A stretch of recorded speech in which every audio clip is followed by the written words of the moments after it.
Saludos para cada uno de ustedes, queridos hermanos y amigos.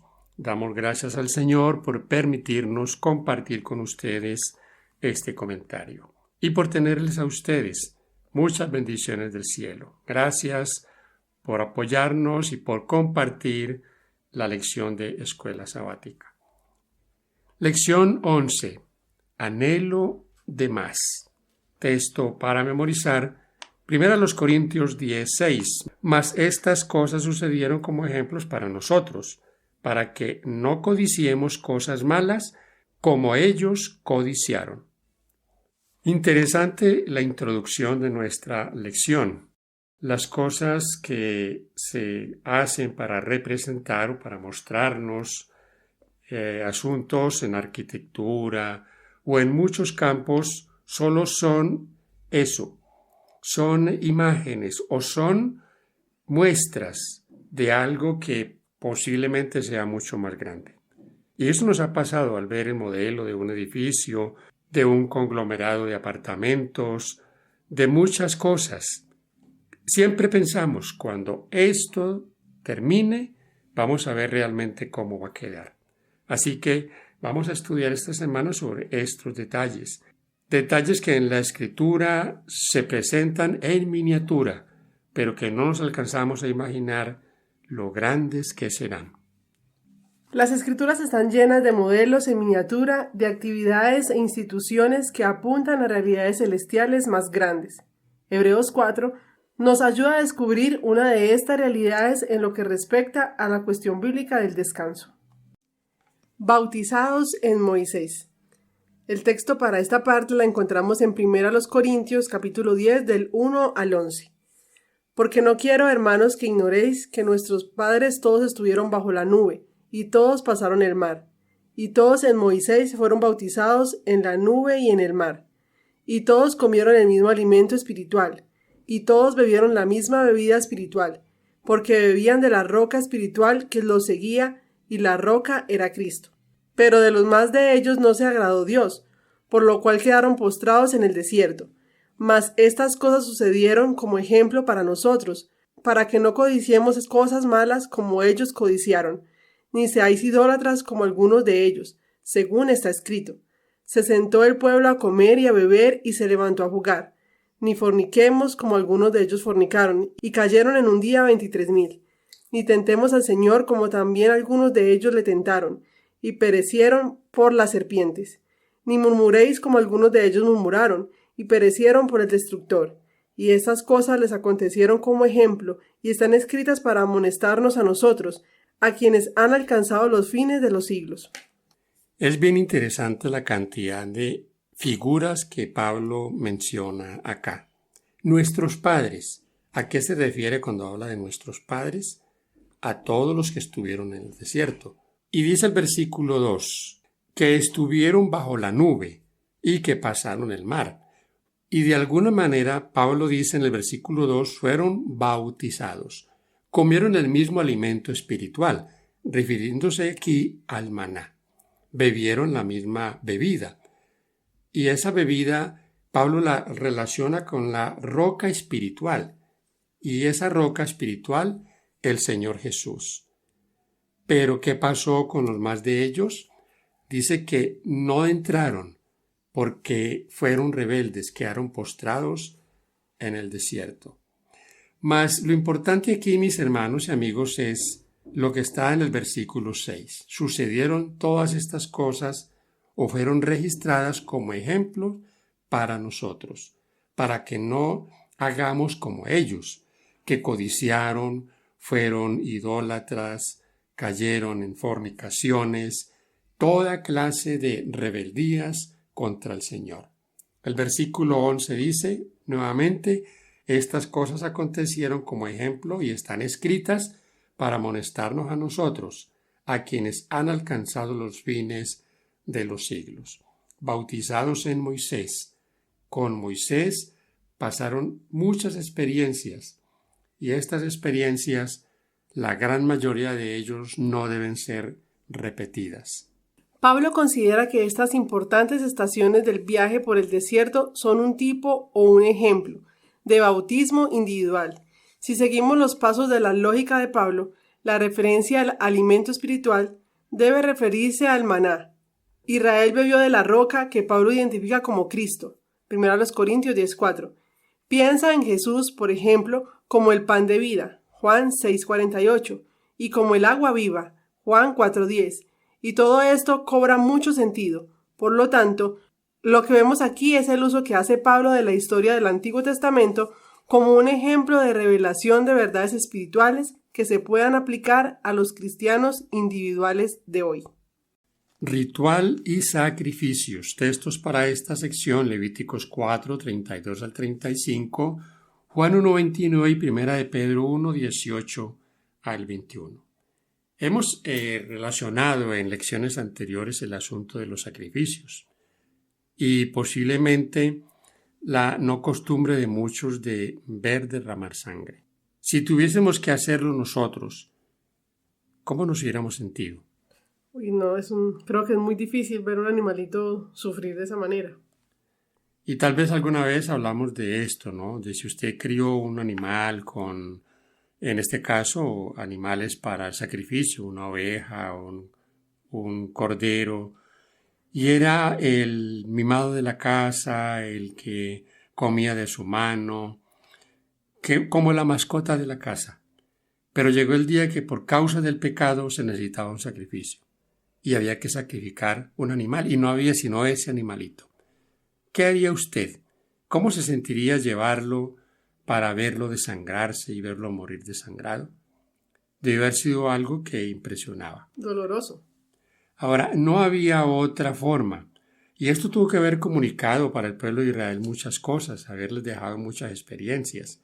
Ustedes saben que por causa del pecado, la sangre entró a formar parte en algo cotidiano, pero necesario para el perdón. Entonces, el pecado era algo tan terrible que no podría ser de otra manera expiado. Por eso debemos comprender lo que llegó a ser la muerte del Hijo de Dios en la cruz. Piensa cuán grave debe ser el pecado, que hizo falta el sacrificio propio de un miembro de la deidad, Jesús, para expiarlo. ¿Qué debiera enseñarnos esto? ¿Por qué debemos confiar solo en la gracia y nunca en las obras? Al fin y al cabo, ¿qué podríamos agregar a lo que Cristo ya ha hecho por nosotros? Absolutamente nada. El ejemplo del descanso. El texto para este tópico lo encontramos en Hebreos 4, 1 al 11. Hebreos 4, 1 al 11 ha sido causa de polémica. ¿Por qué? Porque siempre nosotros como adventistas lo hemos relacionado con el sábado, con el día de reposo. Pero este pasaje también ha sido tomado para hablar de el reposo no como un día, sino como Cristo. Y está bien. Absolutamente no hay discusión en que Cristo es el reposo. Hemos compartido con ustedes. El sábado sin Cristo no tiene ningún significado. Es un asunto vacío. Es un asunto solo de una norma o quizás de un mandamiento, pero sin vida. Cobra vida cuando Cristo es parte central de él. Por lo tanto, mis hermanos, cuando alguien relaciona el descanso en Cristo, pero no con la, obligación de guardar el día de reposo, creo que ahí hay algo que hace falta. Porque el que descansa en Cristo también descansa de sus obras, dice el versículo 10 de Hebreos 4. Así que está totalmente relacionado. No puede alguien decir que su descanso es Cristo, pero echa por tierra el tiempo consagrado para Dios, el día de reposo. Así que tenemos que tener en cuenta esto con claridad. Todo Hebreos 3 y 4 tiene una relación muy directa con el día de reposo. El tema de la perseverancia y la fidelidad es muy importante aquí.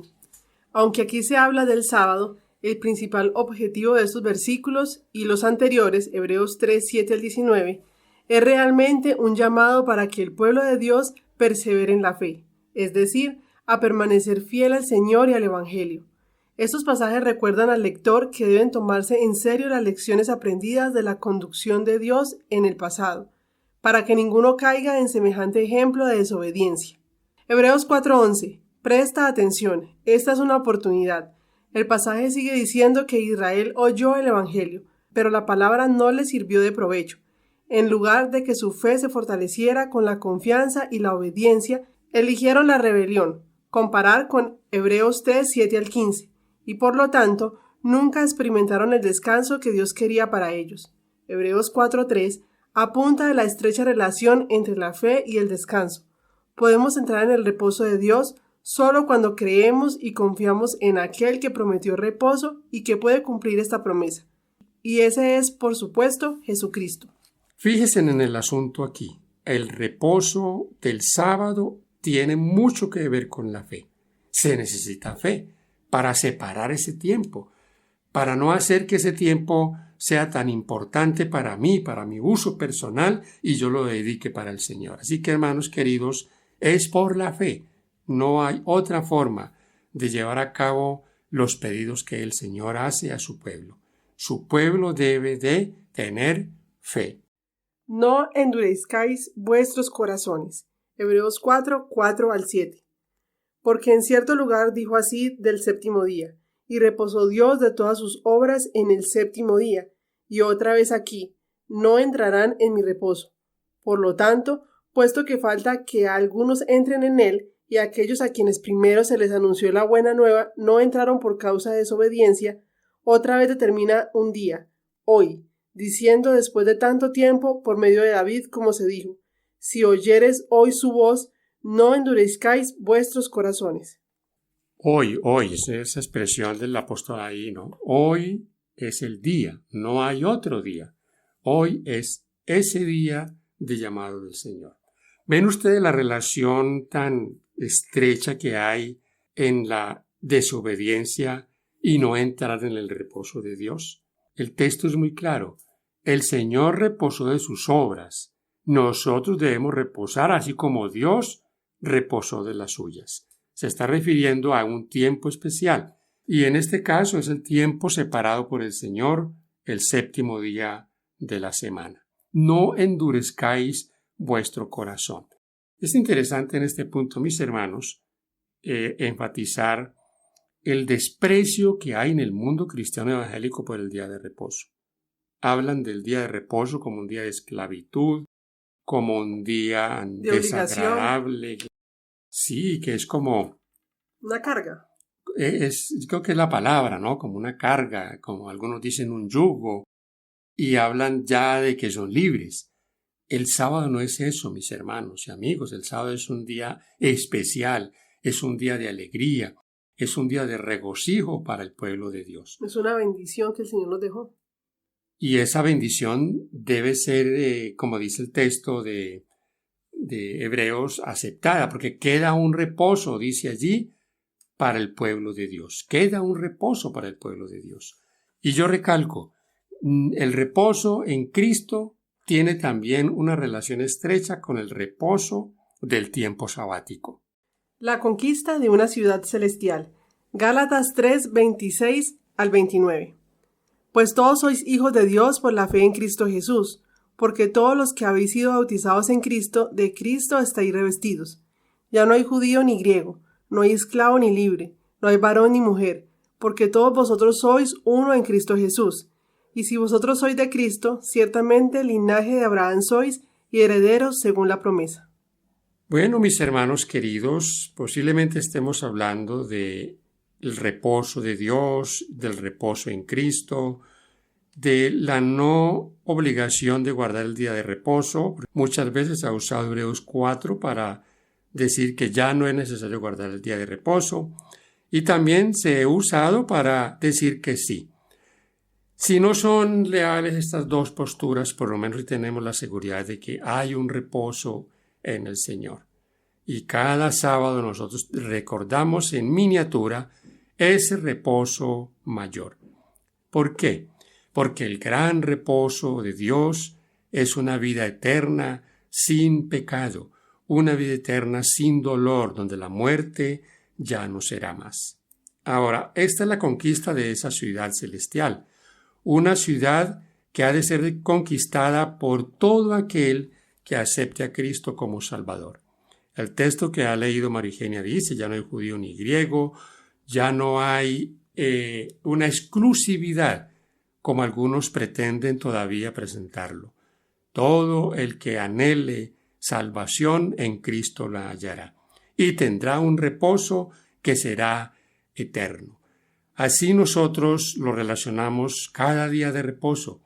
Entramos en ese reposo y esperamos un día reposar con el Señor por los siglos sin fin. No siempre estamos listos para venir a Jesús con nuestras pruebas y dificultades. A veces relatamos libremente nuestros problemas, confiándolos a oídos humanos, y compartimos nuestras aflicciones con los que no pueden ayudarnos, mientras que descuidamos el confiarle todo a Jesús, quien puede cambiar la tristeza en gozo y paz. La abnegación, el altruismo le da gloria y victoria a la cruz. Las promesas de Dios son muy preciosas, debemos estudiar su palabra si queremos conocer su voluntad. Las palabras inspiradas, si se les estudia con cuidado y se las obedece en la práctica, guiarán nuestros pies por una senda allanada, por donde podemos caminar sin tropezar. Si todos, pastores y el pueblo, llevaran sus cargas y sus perplejidades a Jesús, quien espera para recibirlos y darles paz y descanso, nunca abandonará a los que depositan su confianza en Él.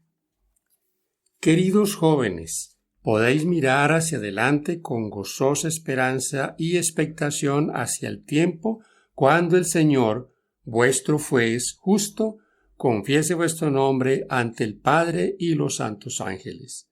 La mejor preparación que podéis tener para la segunda venida de Cristo es descansar con fe firme en la gran salvación que nos trajo en su primera venida. Debéis creer en Cristo como en un Salvador personal. Gracias, hermanos queridos, por acompañarnos en este comentario y compartirlo. Deseamos para usted las más ricas bendiciones del cielo.